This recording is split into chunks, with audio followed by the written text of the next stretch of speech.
All right. So, good evening again. My name is Deidre Young, and I am the Student Services Manager for Diversity Abroad. I do want to welcome everyone to the International Internships Studying Abroad for the 21st Century Global Workplace webinar. This webinar, co sponsored by diversityabroad.com and IS Abroad, is the first in a series of webinars all about getting you informed and prepared for international opportunities. And so before we begin, I do want to cover some basic housekeeping. Everyone should be on mute. If you are having issues with audio, there is a way that you can conference call in. So if you don't have the number, you can just type a little message in the chat feature and I can make sure to get you all set up. I can chat back with you to make sure that you are all set up.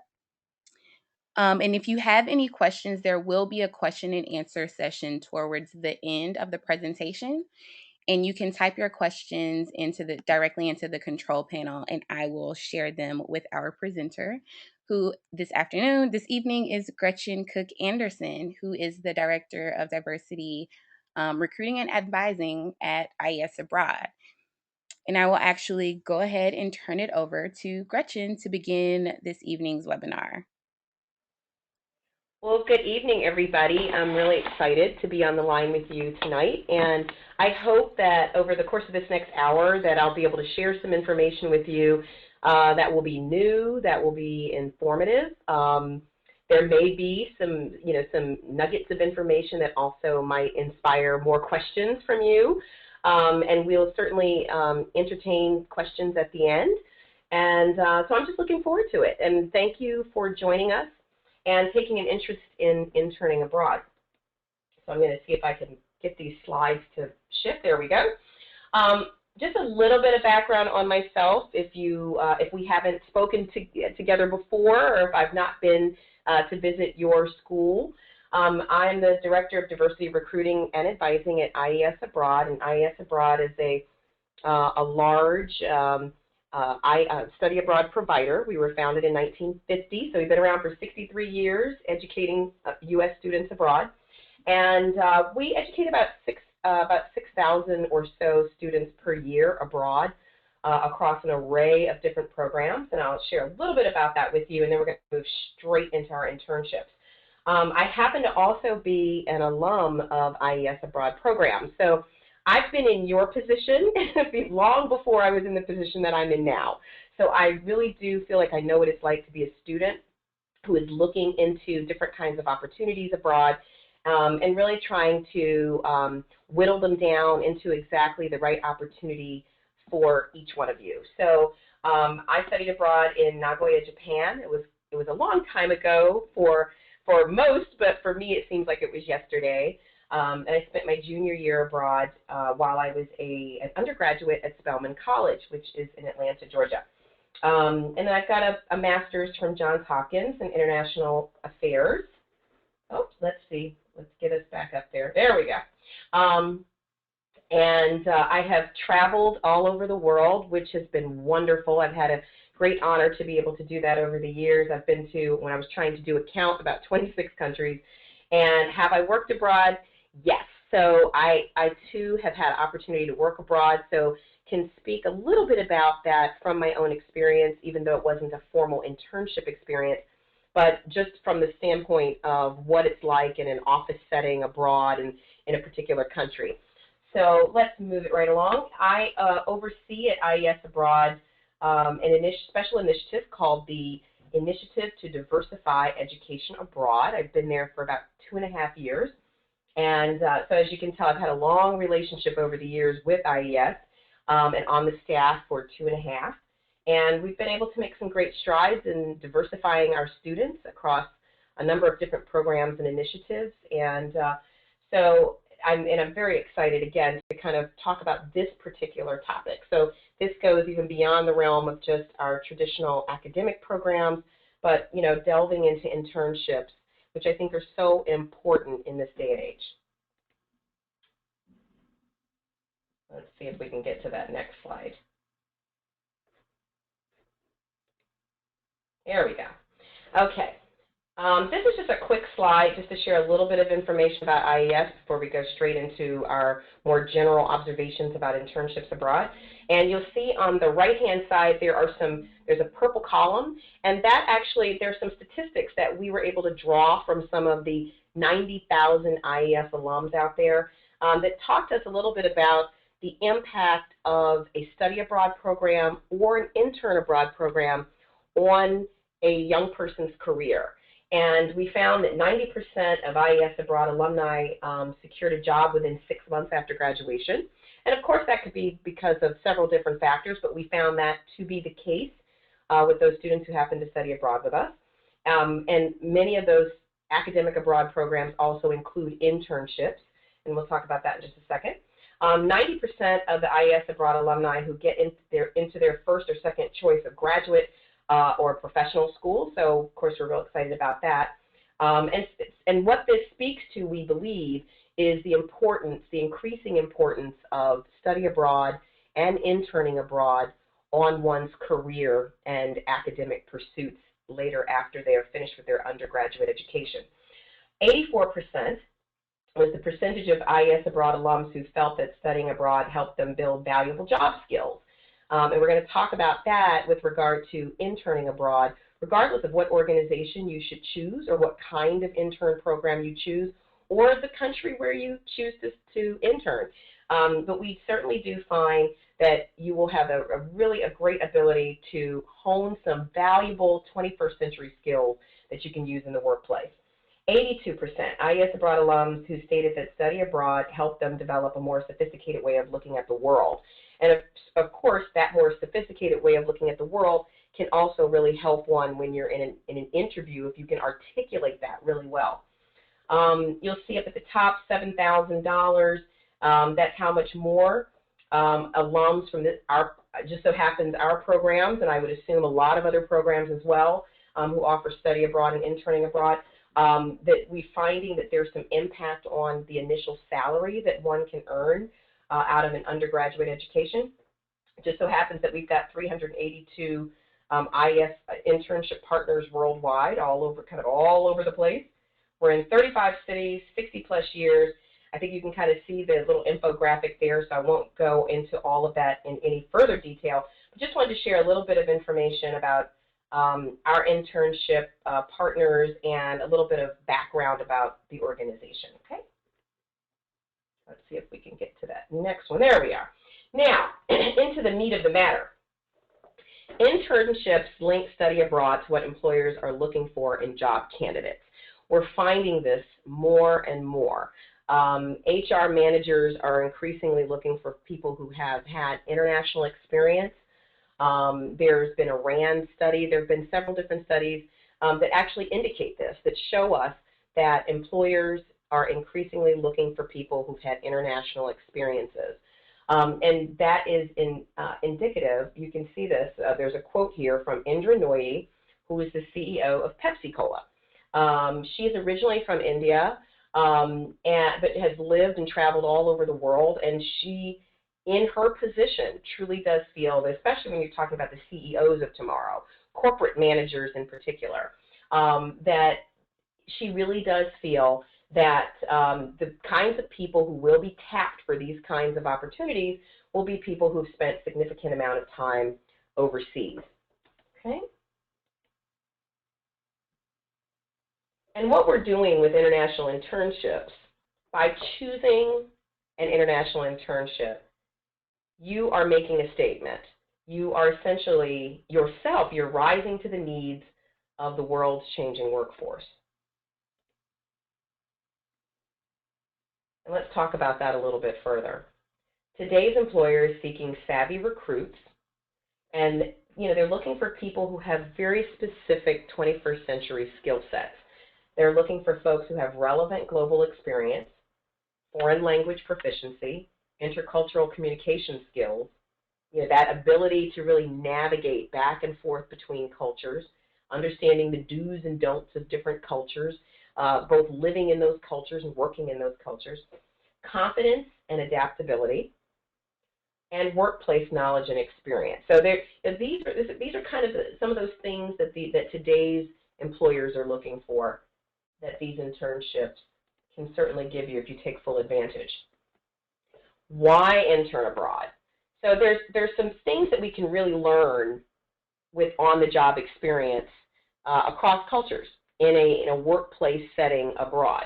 And so what are some of those things? These are just a few. There's certainly lots of things that we can learn, but some of those things that we've kind of honed and identified here for today's purposes.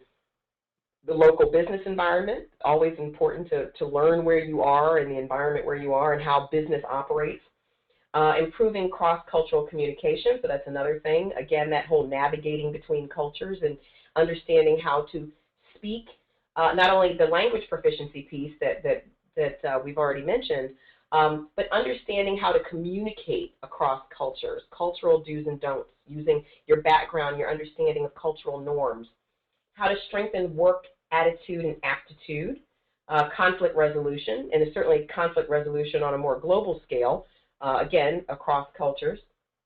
You learn leadership skills, team building oftentimes, depending on the workplace environment, cultural understanding or intercultural understanding, ethics, how to navigate issues, challenges, and opportunities to succeed on the job. Of course, we can do that here in the United States, but I think you're just expanding out on that kind of skill set when you have the opportunity to do it abroad as well. And how to highlight an internship. You're gonna learn through an internship program or through most internship programs that are available out there. You will also learn how to highlight your internship experience on your resume and in interviews. And we'll talk a little bit about what's involved in the average internship program. We know that internship programs are not one size fits all, certainly, and there are a number of different kinds of opportunities out there when it comes to internships abroad. And so we'll talk about what's included in some of those and how to figure out what might be best for you. Okay? And those are actually some of our students who were interning in Europe. Okay, so internships abroad, what's the deal? So depending on the program, and please do keep in mind that the bullets that you see here, what we're trying to do is trying to provide some general information because there are a range of internship programs out there that will allow you to intern abroad. And so it will be dependent upon the actual program that you ultimately identify. But just so that you have some general information, so depending on the program, average cost could run anywhere between about $4,500 and about $8,000, sometimes a little more. Again, depending on the program that you choose and what's included in that program, the length of the program, and so forth. I have even found a program that I'll highlight a little bit later that I believe was even in the $3,500 range as far as the cost to participate. So, and so again, depending on where you are on the scale of affordability, there are lots of different programs out there and different price points that hopefully you'll be able to find one that's suitable for you. College credit. In most cases, yes, you can obtain college credit or acquire college credit through an internship abroad. Typically, somewhere between 1 to 9 credits is what you would earn. Again, whether it's 1 credit or 9 credits will depend on the program. It'll also depend on what's approved at your home institution. Major, so as an academic major, there are actually internship programs abroad that will cover just about every major that you could imagine, and we'll talk about that a little bit more later. Are you paid? Are these paid internships or unpaid internships? Most internships abroad are unpaid. There are some very rare instances, very rare cases where you may actually be able to receive a stipend. But again, those are rarer than not, okay?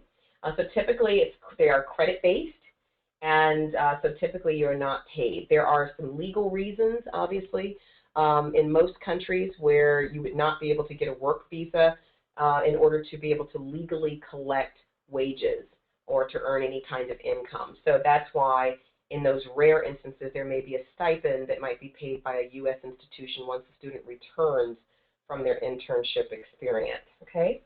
Length.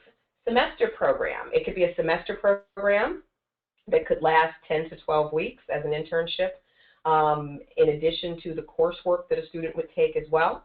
Or it could be a full-time summer program that could be up to about 10 weeks, again, depending on the program of choice. Full-time, part-time. They could actually be either. It could be a full-time program or a part-time program.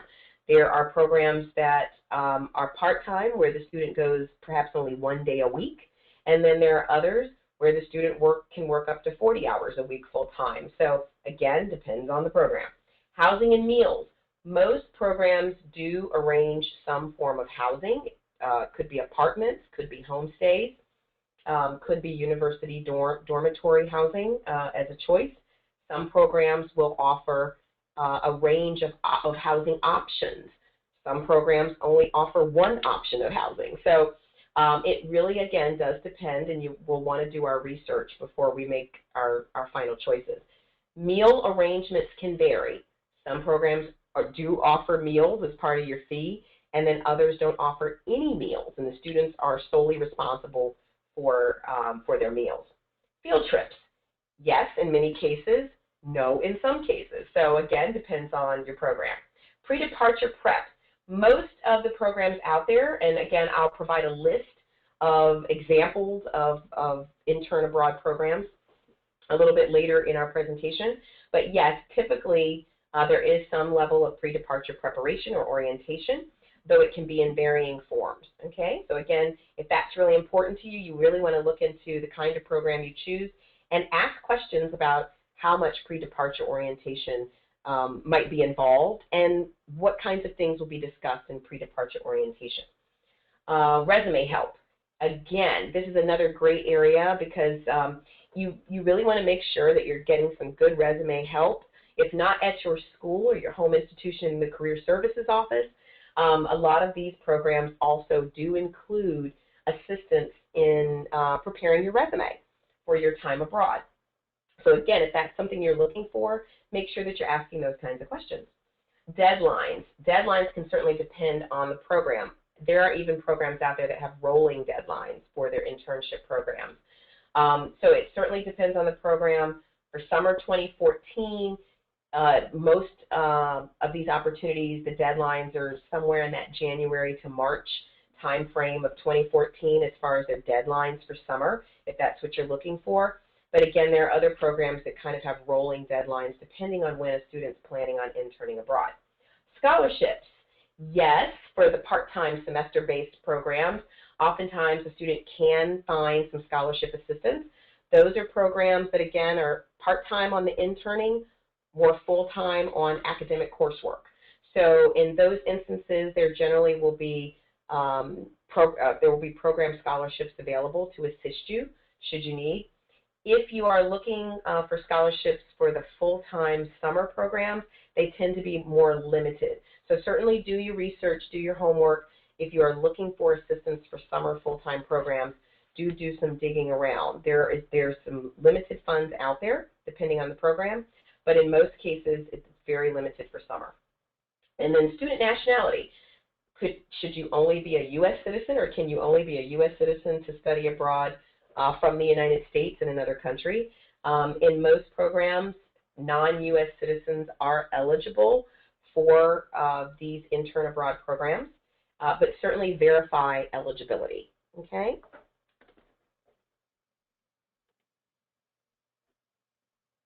Your internship experience as an extension of your major. So oftentimes students have questions about how do I fit this intern abroad experience into my major, especially for STEM students who are the science, technology, engineering, and mathematics majors.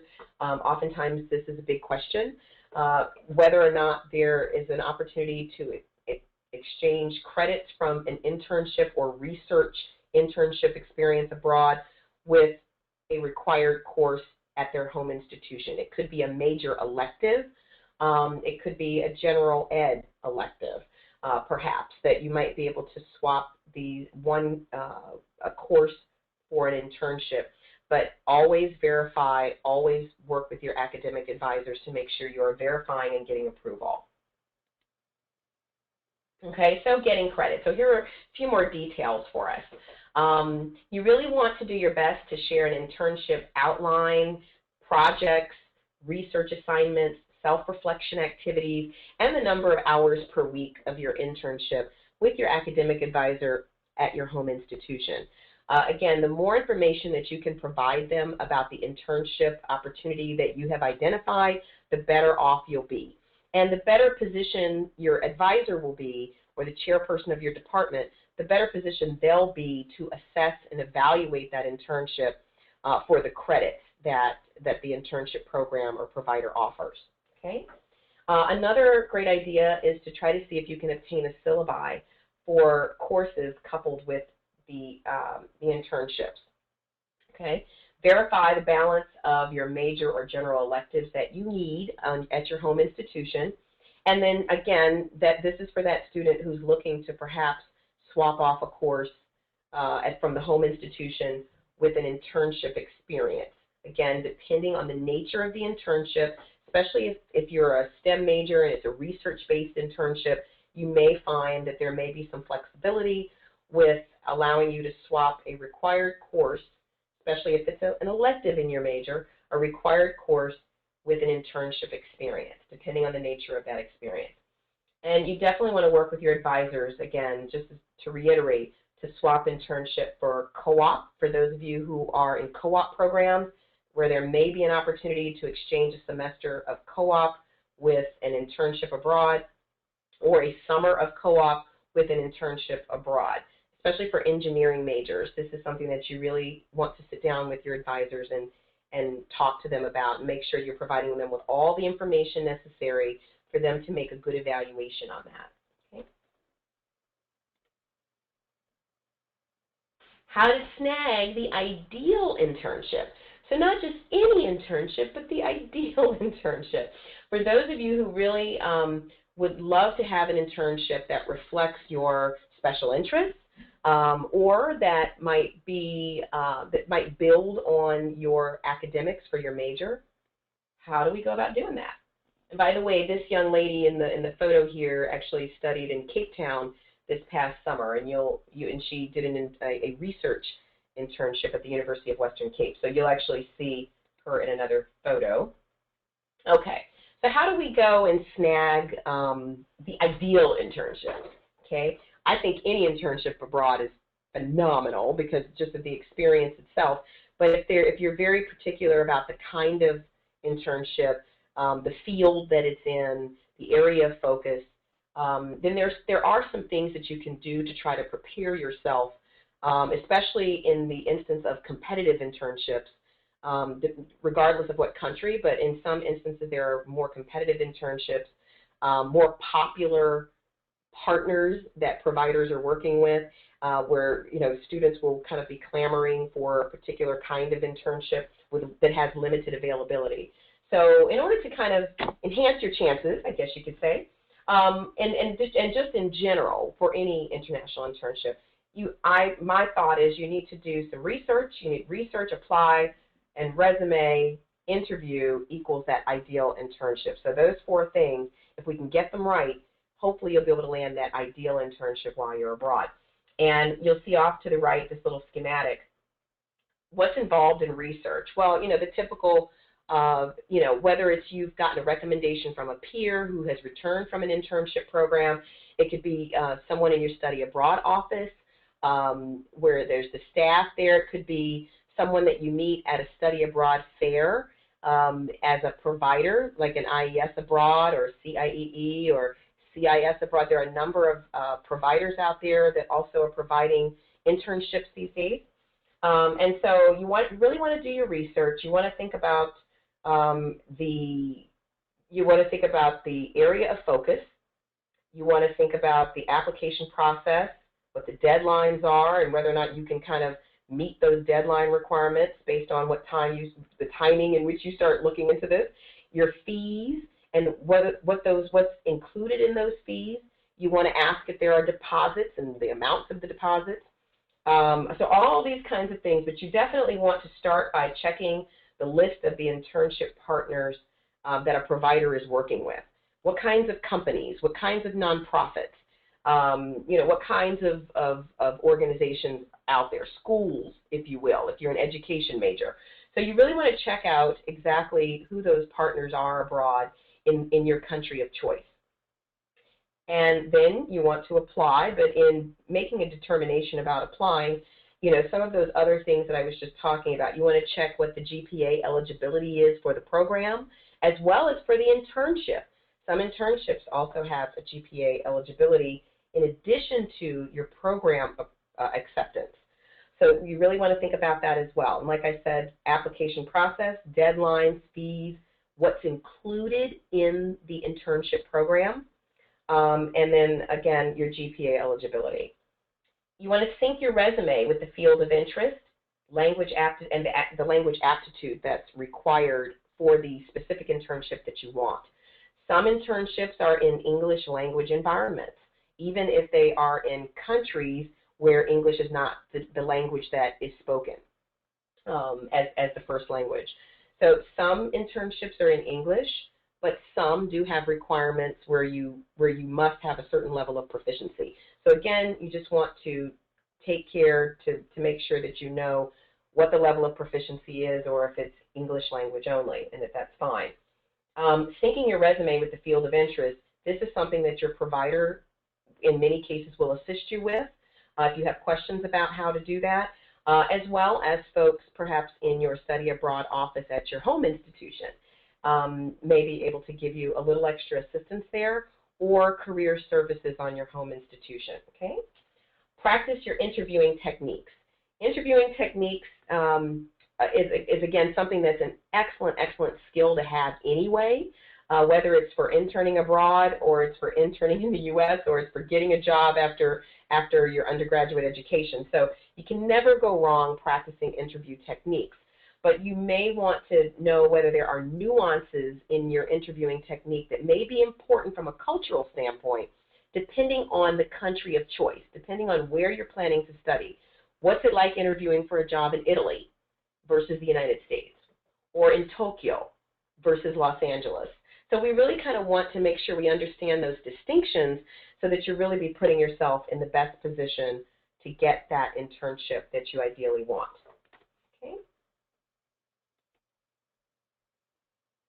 Okay. So this is Niwa Coleman again, the young lady who studied. She's a chemist. She studied in Cape Town this past summer at the University of Western Cape. She was a chemistry major, an undergraduate at Spelman College, and she did a wonderful research project that lasted for about 6 weeks in Cape Town. And this is just a little comment from her about her opportunity abroad. But she certainly felt that the research project that she worked on really dovetailed nicely with requirements for her major. She has to complete a project before graduation, and she was able to meld the work from her internship in Cape Town with that project that's required of her for graduation. So it really worked out really nicely for her, and could certainly do the same for you as well. Harness aspects of your identity as competitive advantage. So this is a session that's being hosted by Diversity Abroad, and so I assume that many of you out there are coming from diverse backgrounds of one kind or another. You may be diverse by race and ethnicity. You may be diverse by LGBTQ identity or orientation. You may be a student with a disability. You may be a student coming from a lower socioeconomic background. You may be a first-generation college student. And there are a number of different realms of diversity that I work with when it comes to our students around the country. And so, again, when we talk about interning abroad and studying abroad, oftentimes I think students aren't thinking about the fact that if they do come from what we call a diverse background or underrepresented background, students are often not thinking that they might actually be at an advantage studying and interning abroad. And so what do we mean by that? And how do we take advantage of some of our uniquenesses in the workplace and use them to our advantage? Make your uniqueness work for you.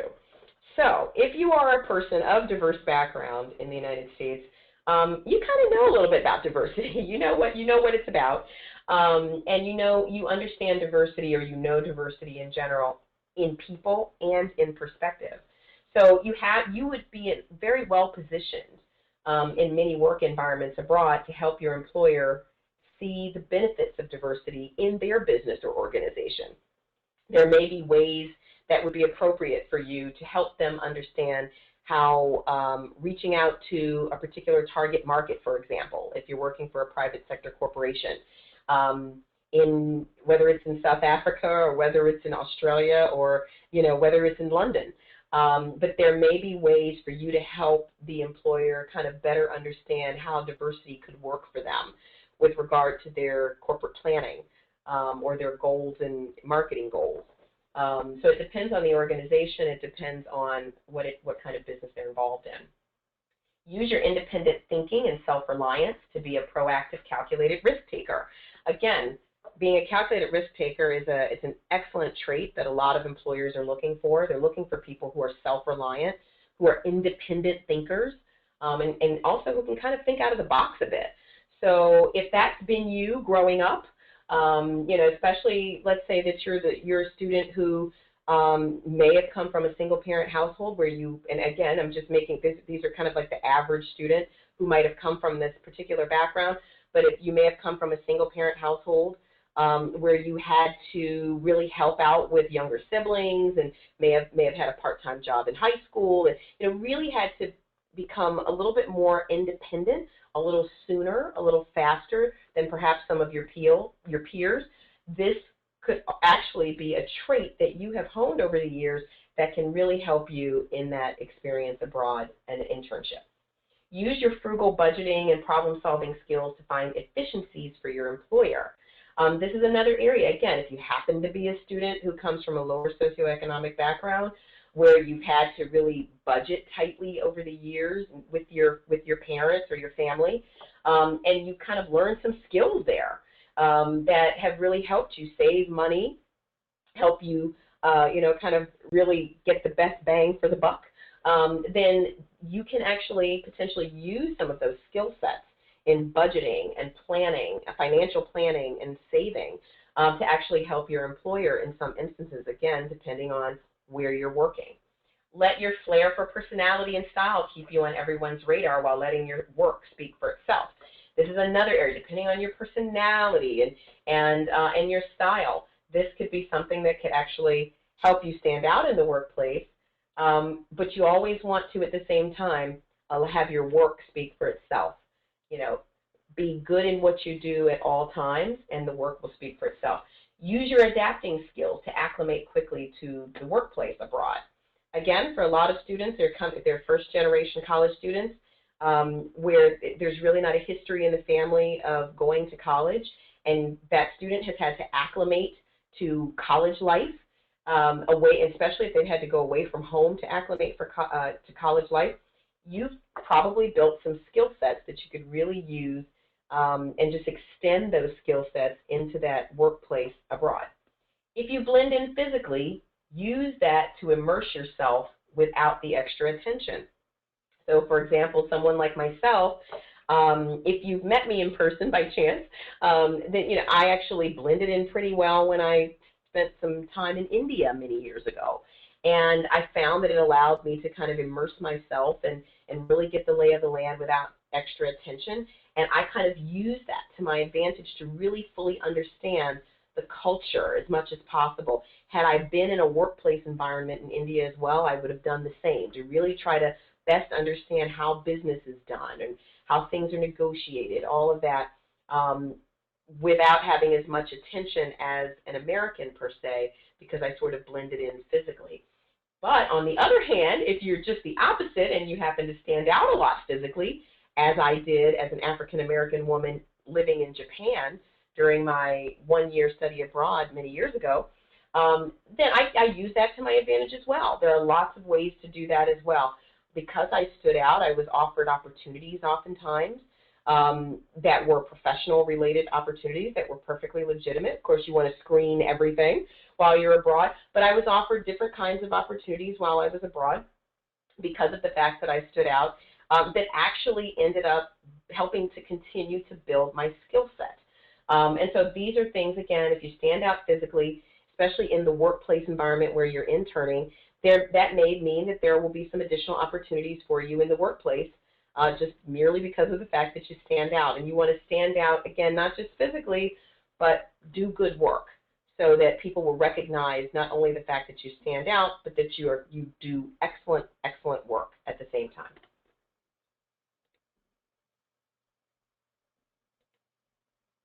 There we go. Okay, so who's got internships abroad? There are lots of organizations like IES Abroad who do have internship programs. These internship programs can range time frames.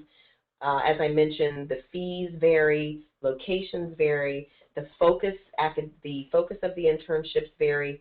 And so I would encourage you to check out these providers and others. There are others as well that because we only had so much space, but there are plenty of other providers of internships abroad as well. But Cross-Cultural Solutions, Boston University, some are associated with universities, as you'll notice. Others are independent, nonprofit or for-profit organizations that also manage and administer internship programs. So I would encourage you to take a look and see what fits for you based on what you're looking for.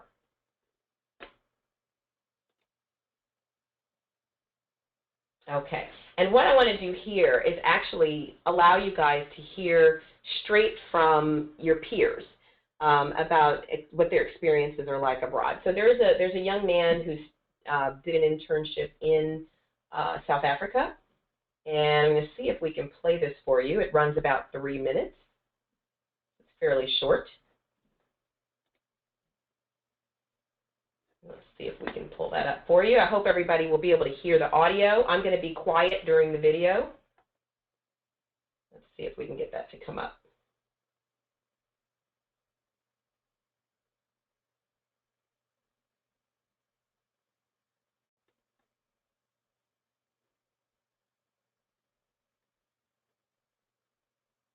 It looks like it's, for some reason, taking a little time to buffer, which did not happen before. But let's see. Maybe if we pull it back and start it over, let's see if this will work. If we can't get it to work, we'll just skip it, but I thought it would be nice for you to be able to hear. He had such really great comments to talk about his internship. And before I give up on it altogether, I'm going to ask Deidre if there's anything she might be able to do to try to get it going. There she goes. She's taken over the screen.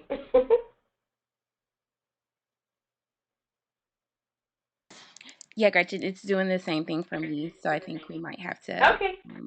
go past that. No problem. No problem. Thanks a lot. Thought we'd give that a try. Okay. But if you're interested, the presentation, the video that I was going to show was actually from Volunteer Adventure Corps. That's the fourth internship provider that's down on the list that I provided. So Volunteer Adventure Corps. It was a young man. They have a really nice video that runs about, the total video runs about 12 minutes. There are 4 young people who are talking about their individual internships abroad in different subject areas, different fields. And I think it's a pretty fascinating video, the way that they shot it, and each profile only lasts about 3 minutes. So I was going to show one of those profiles, but feel free to take a look at that on your own, okay? Okay, and then since in lieu then of the video, I thought I would also share some examples of students who have, so just some quotes from students who have done some internships abroad. Just again, also it helps you to get an example of the kind of internship opportunities that are out there, that are available. This just happens to be a student who did an IES internship in sports marketing, but there are other sports marketing internships that are out there with other providers, other kinds of organizations like an IES Abroad as a provider, or at the university level. So it's really up to you to kind of dig through all these different opportunities that are out there and try to find the one that fits you best.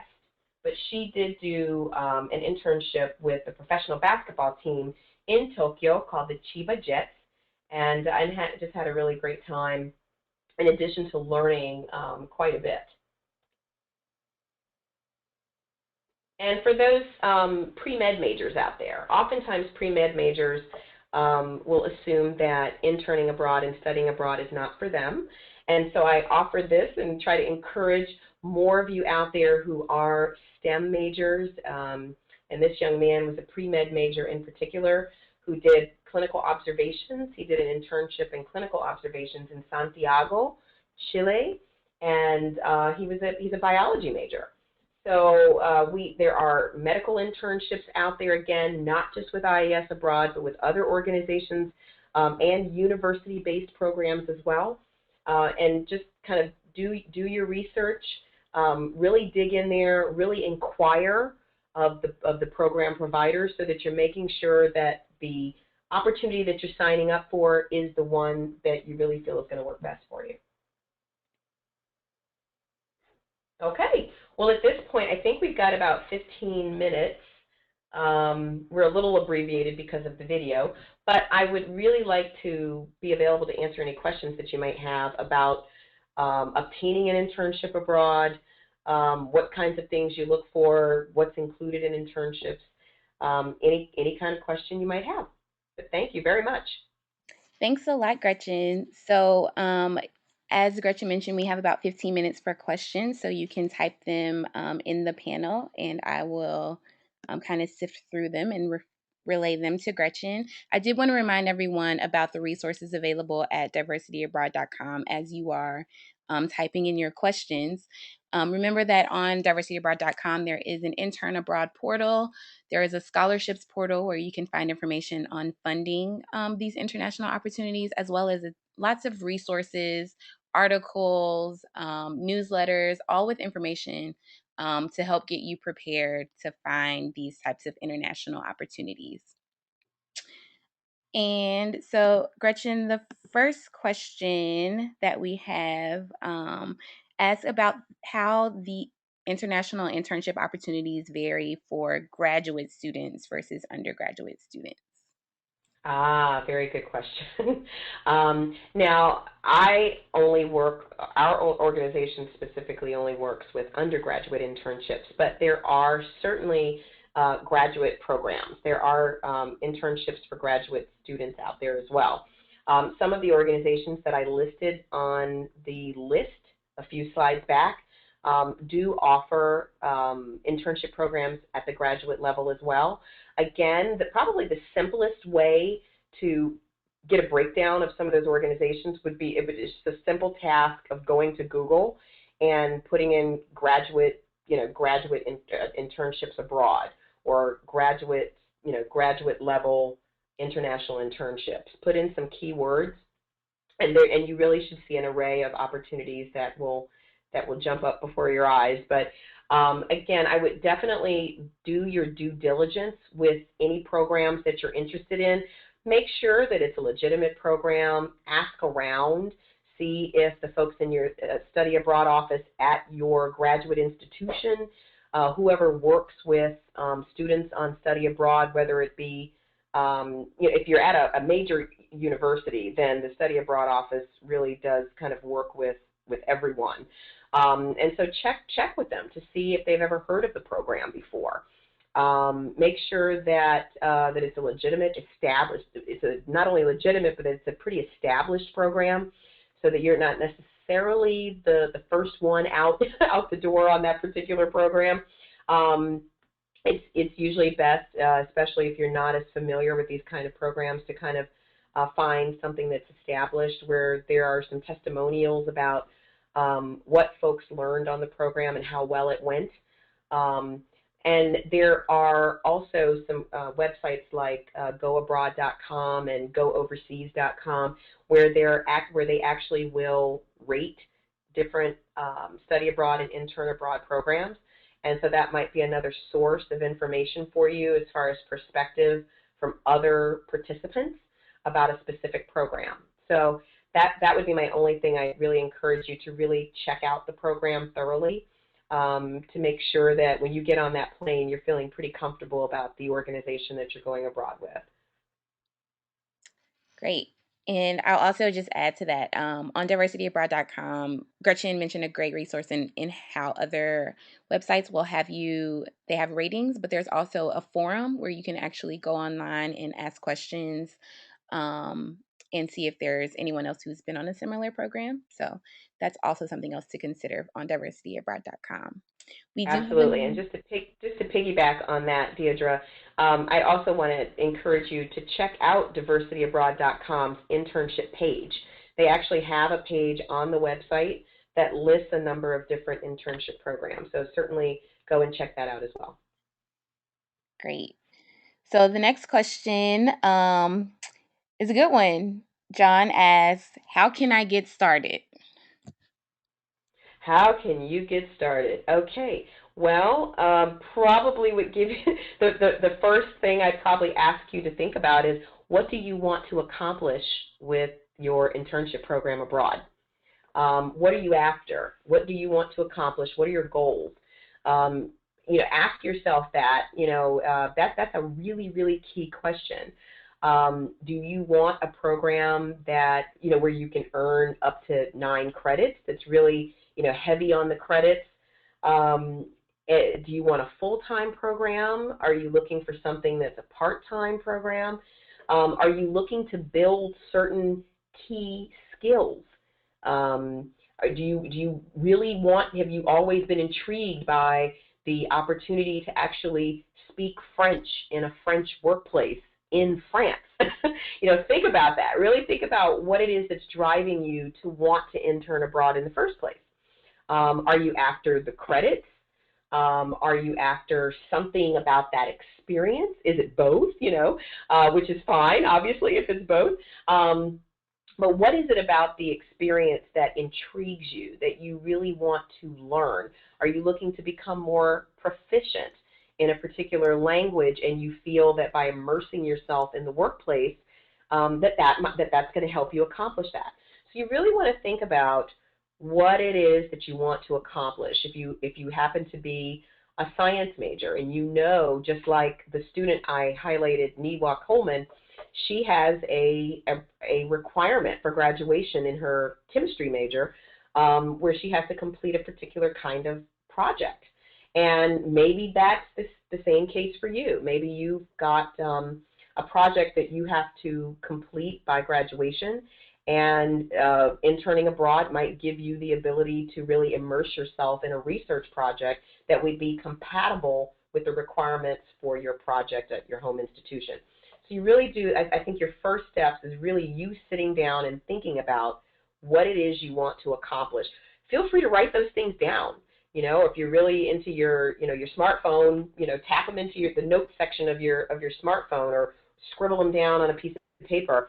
Really try to think about what it is you want to accomplish, and let that help steer you. Think about what time frame you have available. Is it going to be more compatible for you to do a program during summer? Is it going to be better for you to do something in a fall or spring semester and couple it with academic coursework? So really think about what you want to accomplish and where you want to accomplish it. Think about the location as well. So think about your goals. Think about where in the world you would like to accomplish those goals. And then just sit down with yourself in a quiet place and really try to think about those things, and then take those ideas to your study abroad office, or Google them again, or go on Diversity Abroad's website and see if there are programs that meet your needs. Great. And we have one more. So I'm interested in just getting a job during the summer in another country. How is that different from the internships abroad described here? Right. Yeah, that actually is more or less quite a different experience. When you're just kind of looking to get a job abroad, that would be a little bit different than working with a provider that would be helping you with housing and health insurance and lots of other kind of helpful assistance and advising as part of the process, your placement process. Usually when you're looking to find a job abroad, that's a more independent task that you would be doing on your own. There are some websites out there. I honestly will tell you, because it's not my area, I don't want to be specific about a particular website or, in that vein when it comes to just working abroad. But there are a number, I do know that there are a number of websites out there that do post opportunities for people who are just looking to work abroad for a particular period of time, but not in a structured internship program. So I would encourage you to, again, kind of go on the internet and do some digging. And again, really make sure that it's a legitimate program that has, where there's some health and safety, information and some other really important pieces of information, and where there's some structure in place, hopefully. But in many instances, it really will be that you're going to kind of be doing that independently of a university or of a established internship program. So that would kind of be the difference. Usually just getting a job abroad is you kind of working independently to do that, even though there are some websites that do provide postings. Great. And so we got another one. How far in advance should I start looking for internships? I am just a freshman. Okay, well, good. As a freshman, you're actually doing it at just the right time. I love it when freshmen are interested in internships at that early stage, because it means that you're giving yourself more time to really dig around and really vet the opportunities and ask questions and meet other students who may have already done an internship program in your country of choice, or may have already done an internship with the provider that you're thinking about working with. So I think the earlier the better, to be perfectly honest. Now, when you're asking about deadlines, most programs do have very specific deadlines based on when you're interested in going. I gave a little bit of an example on one of the slides. So, for example, if you're interested in interning abroad in summer of 2014, the deadlines, most of the deadlines at least, fall in the general range of January to March or so. Some might be April, but it's usually like January to March or so would be the deadlines for those particular programs. You also want to check your eligibility based on your classification at school. So if you are going to be a second semester freshman, that actually you may be ineligible for one of the internships right now. So a lot of these internship programs have eligibility based on the student's classification. So are they a sophomore? Are they a junior? Are they a senior at the undergraduate level? Or are they a graduate student if the program is only for graduate students? So you really want to take a look at the eligibility requirement.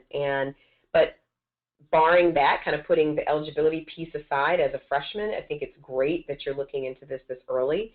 But just make sure you know exactly what the parameters are. When will you be eligible? What are your fees? When are you thinking of going? And so that you can start your prep right now. Awesome. I think the earlier you get started planning, the better, because the more time you have to find financial aid and funding assistance too, and Oh, scholarship. absolutely.